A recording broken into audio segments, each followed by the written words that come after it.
이호근의 10점 10점 만점에 만점에 10점입니다.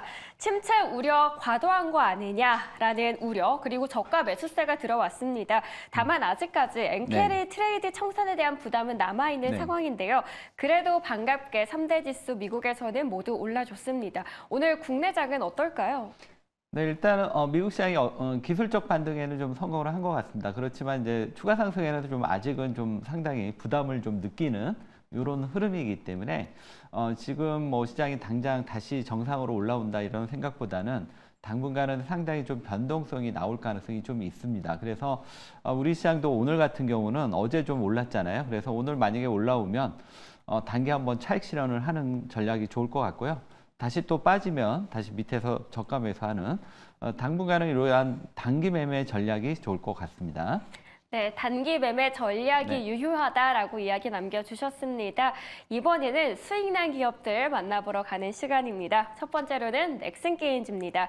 7월 말에 저희가 소개해드렸는데요. 무려 20% 넘는 수익을 달성하고 있습니다. 그동안 외국인의 순매수 1위로 올라왔던 기업 중 하나입니다. 신작에 대한 모멘텀 계속 안고 있는데요.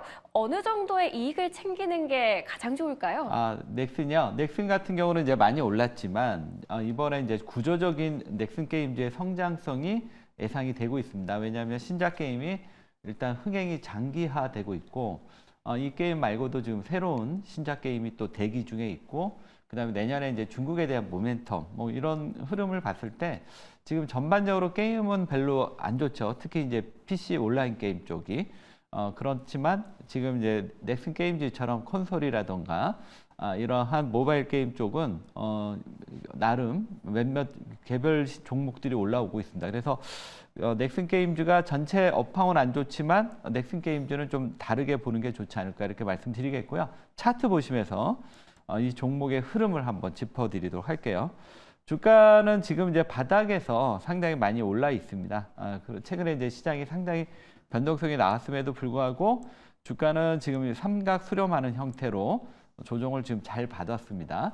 따라서 다시 어느 정도 조정이 맞춰지면 다시 한번 또 추가 상승 흐름 기대해 볼 수 있다. 이렇게 보여집니다. 그래서 넥슨 게임즈는 어차피 신규 매수는 좀 부담이 될 수 있지만 보유하신 분이라면 계속적으로 보유하는 전략으로 말씀드리겠습니다. 넥슨게임즈 신작에 대한 모멘텀 아직까지 갖고 있습니다. 그래서 보유를 하셨다면 쭉 끌고 가셔도 될 것 같습니다. 두 번째 기업 그리고 세 번째 기업 알아볼 시간인데요. 이번 주에 모두 소개해드린 기업입니다. 먼저 첫 번째로는 폭염의 날개를 달고 올라가고 있는 GS 리테일 5% 수익 났습니다. 아직 고점에 대한 부담은 없어 보이거든요. 더 끌고 가도 좋을까요? 일단은 이제 GS 리테일은 지금 좀 여러 가지 그 사업 분야들이 좀 잘 나가고 있어요. 그렇지만 다만 이제 업황 전체가 이 종목도 조금 부진하다 보니까 그 영향 속에 있는데 그렇지만 이제 GS 리테일은 좀 차별적인 흐름이 나오고 있다. 이 점에 주목하셔야 될 것 같고요. 주가도 지금 뭐 보시면 바닥권에서 이제 막 출발하려고 하는 모습이에요. 그래서 차트 보시면 주가가 뭐 더 이상 빠질 건 없을 것 같고요. 주가는 지금보다 추가 상승 가능할 것으로 보여지고 있고 이 종목은 뭐 24,000원에서 25,000원 정도 충분히 가능할 것으로 보여집니다. 그래서 이 종목이 지금처럼 변동성이 좀 클 때 좀 안정적으로 수익 낼 수 있는 종목이 없을까 하신다면 GS 리테일을 보시면 좋을 것 같습니다. 안정적인 수익을 위해서는 GS 리테일 선택하시는 게 좋을 것 같습니다. 그 다음은 조선 피팅밸브입니다. 태광인데요. 어제 반등 중에서도 그나마 좀 그 반등을 누렸던 섹터 중 아닐까 싶습니다. 태광 8월 2일 날 소개해드렸습니다. 조선주에 대한 업황은 계속 좋다, 슈퍼사이클 나온다라는 이야기들이 나오고 있어서 앞으로도 좋을 것 같은데 태광은 어떻게 가져갈까요? 네, 지금 전반적으로 이제 조선 업황이 약간 이제 경기 민감주라는 게 조금 있긴 하지만 전체적으로 이 산업 자체가 구조적으로 성장하는 지금 그 사이클에 있고요. 그래서 이제 조선 업황은 경기 민감주이지만 그래도 우리가 좀 주목해서 봐야 되는 이런 분야가 섹터가 아니냐 이렇게 보여집니다. 그래서 일단은 뭐 크게 경기 지표가 크게만 흔들리지 않는다면 조선주는 내년까지 가셔도 될 것 같고요. 지금 이쪽에서 이제 기자재 쪽에서 눈에 띄는 쪽은 태강하고 성강밴드예요. 그래서 성강밴드하고 태강 정도는 지금 이 어려운 장에서도 우리가 그나마 계속 좀 관심이 좀 수익이 날 수 있는 종목이 아닌가 이렇게 보여집니다. 그래서 지금 주가는 어제가 전전날 좀 변동성은 나왔지만 바로 추세를 회복을 하고 지금 어느 정도 안정적인 이런 모습들이 나타나고 있고요. 그 다음에 이제 상승 잉태형 이러한 양봉이 나오고 있습니다. 그래서 이 종목은 웬만큼 시장이 급락만 나오지 않는다면 다시 한번 또 추가 상승 기대해 볼 수 있을 것 같고 장기적으로는 2만 원 이상 보셔도 좋을 것 같습니다. 네. GS 리테일 그리고 태광까지 알아봤습니다. 오늘은 어떤 섹터를 유망하게 보실까요? AI 알고리즘부터 만나보도록 하겠습니다. 펀더멘털 네. 수급 추세입니다. 오늘의 펀더멘털 수급 추세 안에서는 어떤 두 섹터가 유망할지 알아보도록 하겠습니다. 오늘의 두 섹터도 공개하겠습니다. 오늘은 자동차 네. 그리고 제약 바이오인데요. 우선 자동차부터 보도록 하겠습니다.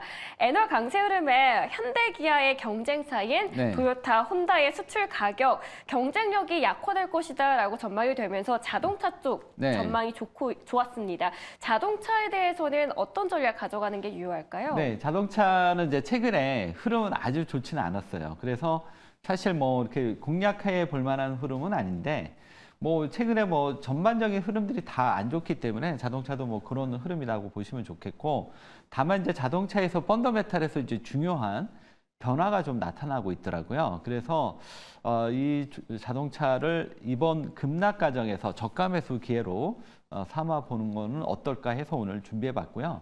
지금 현대차하고 이게 도요다의 주가인데 지금 이제 현대차하고 도요다의 차의 주가의 흐름을 봤을 때 이 종목들은 롱숏 관계예요. 그러니까 이제 한쪽이 잘 나가면 한쪽이 못 나가고 한쪽이 못 나가면 다른 반대편이 잘 나가는 이런 구조인데 최근에 지금 이제 현대차하고 도요타에 있어서 이제 중요한 그 변화가 하나 나오고 있죠. 바로 최근에 엔화가 강세, 엔캐리 트레이드 뭐 이런 청산 이런 우려가 나오면서 지금 엔화가 강세의 흐름을 띠고 있습니다. 이렇게 됐을 때 현대차에 또 한번 기회가 되지 않겠냐 이런 측면에서 오늘 이 자동차 쪽을 한번 말씀을 드리겠고요.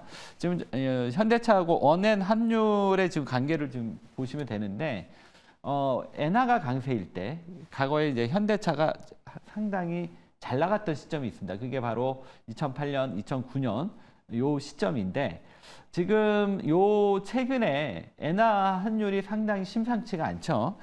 그러면서 오히려 지난 2009년 때보다도 더 이 격차가 조금 벌어지는 이런 모습이 나타나고 있습니다. 그래서 다시 한번 2009년도에 현대차의 그룹에 전반적인 호황을 가져오지 않겠나 이런 최근에 중요한 펀더멘탈 변화가 있었다. 그래서 오늘 자동차 펀더멘탈에서 말씀을 좀 드리겠고요. 여기서 지금 현재 우리가 그나마 좀 볼만한 종목은 현대차인 것 같아요. 근데 이런 이제 현대차뿐만 아니라 이제 전반적인 자동차 분위기에 올라설 수 있다. 이런 점을 우리가 잘 체크해서 보시면 좋을 것 같습니다. 첫 번째 자동차. 전망이 그동안 좋지는 않았지만 그래도 오히려 지금이 저가 매수 기회가 될 수 있다. 그리고 그 하나의 모멘텀이 엔화 강세이다라고 이야기하셨습니다. 두 번째 보도록 하겠습니다. 펀더멘털 다음은 수급입니다. 수급 안에서는 제약 바이오입니다. 하반기 금리 인하에 대한 기대감을 안고서 순환하면서 꾸준히 자리를 지켜줬던 게 바로 제약 바이오인데요. 또 이번 주에는 미국에서 일라일리 노보노 실적 발표까지 기다리고 있어요. 지금 제약바이오가 이제 전체적으로 지금 반도체가 조금 부진해요. 그리고 이번에 이제 반도체가 조정을 좀 깊게 받았기 때문에 당분간은 이제 반도체는 좀 크게 실현하기는 조금 어렵지 않나. 그렇다면 이 반도체를 대신할 수 있는 성장주가 뭐가 될까? 그게 이제 제약바이오가 좀 될 것 같아요. 특히 이제 지금 이제 제약바이오에 있어서 여러 가지 이제 몇 가지 호재가 있는데 물론 이제 제일 큰 게 금리 인하고. 최근에 이제 그 중국 기업에 대한 미국의 견제 이렇다 보니까 이 부분에 우리가 그대로 수혜를 받고 있거든요. 뭐 이제 가장 간단한 예로 지금 CDMO 관련 중국 기업이 지금 이제 미국 정부에 작년 같은 경우는 거의 뭐 노비를 안 했었어요. 근데 올해 보시면 상당히 노비가 급증하고 있습니다. 그만큼 지금 이 정책에 대해서 중국 기업들이 상당히 민감하게 지금 반응을 하고 있고요. 그러면서 우리 그 바이오 기업들의 이제 수혜가 되지 않을까. 특히 이 부분에서 수혜가 될 수 있는 쪽이 CDMO, 삼성 바이오로직스, 바이넥스, 그다음에 ST팜 이런 종목들이거든요. 그래서 이 흐름도 좀 보시면 좋을 것 같고요. 이 부분뿐만 아니라 지금 여러 가지 이제 신약이라던가 플랫폼 이러한 이제 바이오 기업들이 좀 잘 나가고 있고 뭐 그다음에 뭐 대표적으로 이제 금리 인하하면 바이오겠죠. 예. 그리고 이번 바이오는 이전에 이제 그 단순하게 모멘텀이었다면 이번에는 구조적으로 상당히 지금 성장세를 보여주고 있다. 이런 측면에서 제약바이오 요번에 뭐 그 고금리 하에서도 뭐 올랐던 종목들 만약에 금리 인하까지 나온다면 더 많이 올라갈 수 있다. 요번 사이클 한번 주목하시고요. 증권사에서는 지금 한 이번 제약바이오 사이클을 1년 이상 가지 않겠냐 뭐 이런 전망도 있습니다. 참고하시면 좋을 것 같습니다. 네, 그리고 위고비 3분기 국내 출시도 있는 만큼 한번 기대를 해보셔도 좋을 네. 것 같습니다. 펀더멘털 수급 추세 알아봤습니다. 어제 기존 주도주를 중심으로 해서 반등폭이 나왔지만 아예 그 하락폭을 다 만회하기에는 네. 다소 아쉬움이 남았던 장이었습니다. 아쉬움을 달랠 수 있는 두 종목 만나보도록 하겠습니다. 오늘의 첫 번째 종목입니다. 바로 만나보도록 하죠. 네. 오늘의 첫 번째 종목 공개해드립니다. 바로 카페24입니다. 네. 13%나 올랐어요. 네. 어제 올랐던 이유와 그리고 앞으로 더 오를 수 있는 이유 무엇일까요? 네, 이 종목은 제가 좀 그 저가 매수를 상당히 노렸었는데 어제 그냥 급등하는 바람에 좀 놓쳤어요, 타이밍을. 근데 오늘 아마 조정이 들어올 것 같습니다. 그래서 그 조정을 저가 매수로 삼도록 하겠는데 이 회사는 이제 이커머스 대사 기업들에 대한 이제 솔루션, 시스템을 제공하는 기업이고요. 최근에 이제 유튜브 쇼핑 전용 지금 스토어 이게 출시가 됐어요. 유튜브 쪽으로 이제 그 쇼핑이 이제 시작이 되는 거죠. 근데 이 부분이 최근에 트래픽도 상당히 지금 증가가 일어나고 있고 쇼핑 쪽에서 지금 상당히 성적이 좋습니다. 그러면서 이제 카페24가 이제 본격적으로 유튜브 쇼핑 쪽에서 이제 성장성이 부각이 되고 있다. 이 점을 보시면 될 것 같고요. 차트 보시면서 가격 전략 말씀을 드리겠습니다. 카페24는 이번에 빠지면 저가 매수를 꼭 하겠다고 했던 종목인데 일단 타이밍을 조금 놓쳤습니다. 그렇지만 지금 시장의 변동성이 크기 때문에 오늘은 빠질 거예요. 그러면 오늘 빠지는 날 이러면서 이제 쌍바닥이 나올 것 같습니다. 그래서 오늘 28,000원 밑에서 사시면 좋을 것 같아요. 근데 그게 여의치 않으면 시초가 매수로 가도록 하겠고요. 그 다음에 목표가는 일단 34,000원 좀 짧게 잡지만 그리고 손절가는 25,000원 잡아보고 접근하지만 아마 이제 4만 원 이상 갈 수도 있지 않을까 이렇게 보고 준비해봤습니다. 첫 번째 기업은 네. 카페24였고요. 목표가 네. 34,000원입니다. 두 번째 기업 바로 만나보도록 하겠습니다. 오늘의 두 번째 기업 추세가 6이고요. 펀더멘털 수급이 8인 기업입니다. 어떤 종목일까요? 오늘의 두 번째는 전선입니다. 전선 그리고 전력 관련주 그동안 따라잡지 못했다면 이번이 기회가 될 수 있다라고 해주셨는데요. 그 네. 주인공이 오늘 바로 LS 에코에너지입니다. 네, LS 에코에너지는 지금 이제 말씀드린 대로 이 회사가 전력통신 이쪽이 이제 주력이고 이 회사가 이제 주 지금 시장이 베트남이에요.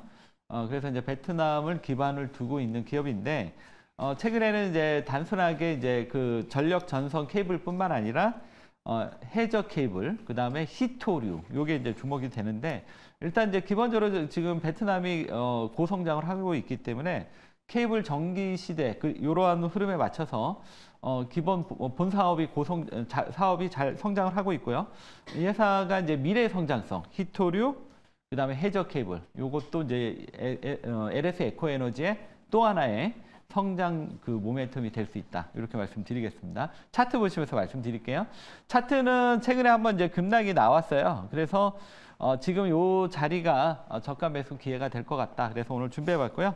일단 매수가는 시초가 또는 23,500원, 목표가는 28,000원, 손절가는 21,000원 말씀드리겠습니다. 네, 두 번째 기업 LS 네. 에코에너지 전력 전선안에서 소개를 해드렸습니다. 오늘 시장 어떻게 대비를 하면 좋을까요? 네, 오늘 5시에 제가 유튜브에서 그 공개 방송을 합니다. 오늘 시장 당분간은 시장은 바닥은 나온 것 같은데 위쪽이 조금 막혀 있어요. 그래서 당분간은 좀 변동성이 좀 심하게 진행될 것 같습니다. 여기서 만약에 이 변동성을 잘못하면 계좌가 크게 손실을 볼 수 있기 때문에 지금은 여러분들께서 저가 매수 전략으로 나가던가 아니면 철저히 단기 매매로 접근하는 게 좋겠고, 그렇다고 아무 종목이나 들어가면 안 되고요. 새롭게 떠오르는 이제 새롭게 이제 조선 바이오에 이어서 새로운 주도주 이러한 흐름에 집중하시면 이번 손실 본 거를 충분히 만회할 수 있다 이렇게 보고 있습니다. 오늘 공개 방송에 참여하셔서 새로운 주도주 만나보시기 바랍니다. 이호근 매니저의 공개 방송 네. 들어가셔서 이호근 매니저의 팁들 쏙쏙 뽑아가시길 바라겠습니다. 지금까지 이호근의 10점 만점에 10점이었습니다.